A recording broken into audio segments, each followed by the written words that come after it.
हाल ही में एक ऐसी जगह का पता चला है जिसने सभी का ध्यान अपनी ओर आकर्षित कर लिया है। यह जगह थाईलैंड के खोंगलांग के पास पाई गई है। यहाँ एक ऐसी चट्टान मिली है जिसकी आकृति एक सांप से पूरी तरह मिलती जुलती है, जो पिछले कई दिनों से चर्चा का विषय बनी हुई है। इस चट्टान को देखकर आप सभी चौंक जाएंगे, क्योंकि यह एक बड़े सांप से बेहद हद तक मिलती है। इसे देखकर ऐसा लगता है जैसे एक असली सांप एक चट्टान में बदल गया हो। यह सांप की चट्टान अपने आप में बहुत से रहस्य समेटे हुए है। भारतीय दंत कथाओं और अन्य जगह की दंत कथाओं में नागों के बारे में बहुत कुछ लिखा है, पर इस तरह की चट्टान का मिलना ना जाने क्यों नागलोक के होने का दावा करता है। यहाँ के स्थानीय लोग इसे शापित राजा उल्लू से जोड़ते हैं और ये मानते हैं कि यह सांप एक दिन वापस चट्टान से सांप बन जाएगा और फिर एक इंसान। तो चलिए दोस्तों, जानते हैं शापित राजा उल्लू की कहानी।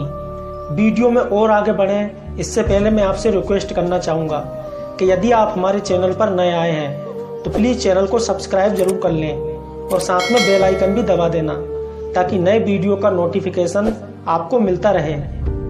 बात बहुत पुरानी है। ये घटना खोंगलोंग लेक के पास की है, जो कि बुइंग खोंगलोंग जिले की है। यह जिला थाईलैंड में पड़ता है। उस समय इस जगह का नाम रातपा नाकेन था, जिसके राजा थे उल्लू। राजा उल्लू की पत्नी का नाम गेवेंगल्या और पुत्री का नाम क्यूकाम था। क्यूकाम की शादी बाद में संपन्ता से हुई थी। संपन्ता के पुत्र का नाम फाउंग था। फाउंग बहुत बुद्धिमान और सुंदर युवक था। एक बार फाउंग की मुलाकात एक सुंदर युवती नाक्रांत रानी से हुई, जिसे देखकर फाउंग को उससे प्यार हो गया। समय के साथ साथ दोनों का मिलना जुलना होता रहा। फाउंग ने नाक्रांत रानी के सामने शादी का प्रस्ताव रखा और महल में रहने का पूछा।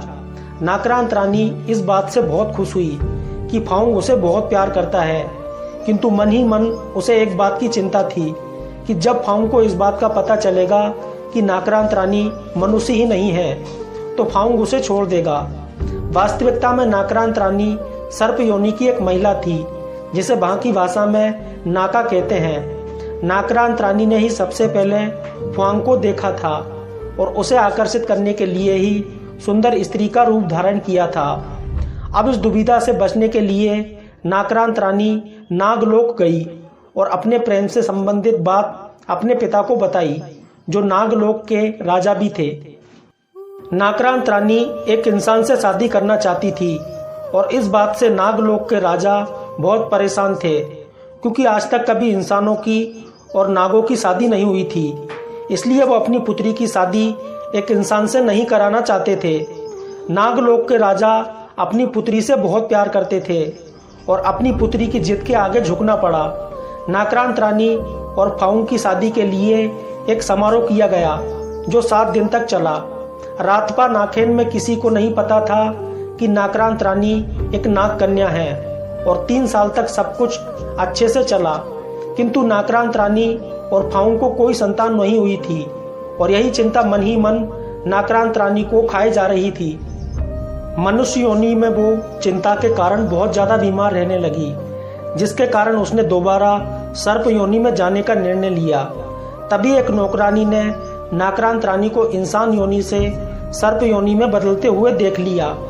वो नौकरानी ये सब देखकर बहुत भयभीत हो गई और वहां से भाग गई और नाक्रांत रानी के सांप में बदलने की बात आग की तरह पूरे राज्य में फैल गई। राज्य में लोगों को इस बात का पता चलने पर बहुत दुख हुआ। नाक्रांत रानी ने सर्प योनि से पुनः मनुष्य योनि में आने की बहुत कोशिश की, किंतु बीमार अवस्था के कारण वो ऐसा नहीं कर पाई। धीरे धीरे नाक्रांत रानी लोगों के मन से निकलती गई। राजा उल्लू ने नागलोक के राजा के लिए एक पत्र लिखा और कहा कि वे यहाँ आकर अपनी पुत्री को ले जाएं। फाउंग ये सब देखकर बहुत उदास था, क्योंकि वो नाक्रांत रानी की कोई मदद नहीं कर पा रहा था। नागलोक के राजा अपनी पुत्री से बहुत प्यार करते थे और जब वे अपनी पुत्री से मिलने आए तो अपनी पुत्री की इस दशा से वे बहुत क्रोधित हुए और अपनी पुत्री को अपने साथ लेकर चले गए और जाते जाते कहा कि वे अपनी सेना के साथ वापस आएंगे और रातपा नाकेन का नामो निशान मिटा देंगे उसी रात वे अपनी पूरी सेना के साथ वापस आए और रातपा नाखेन के सभी लोगों को मार दिया और रातपा नाखेन पूरी तरह से जलमग्न हो गया, जो कि आज वर्तमान में खोंगलांग लेक के नाम से जाना जाता है।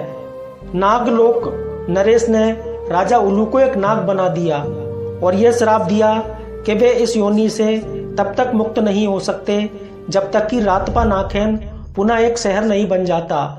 और यहाँ के लोगों का यही मानना है कि पत्थर से बना यह नाग राजा उल्लू का ही है, जो इंसान से सर्प बन गया था।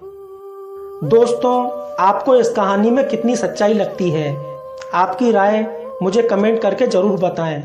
और यदि आपको वीडियो अच्छा लगा हो तो वीडियो को लाइक करें, शेयर करें और ऐसी ही और जानकारियों के लिए चैनल को सब्सक्राइब करना ना भूलें।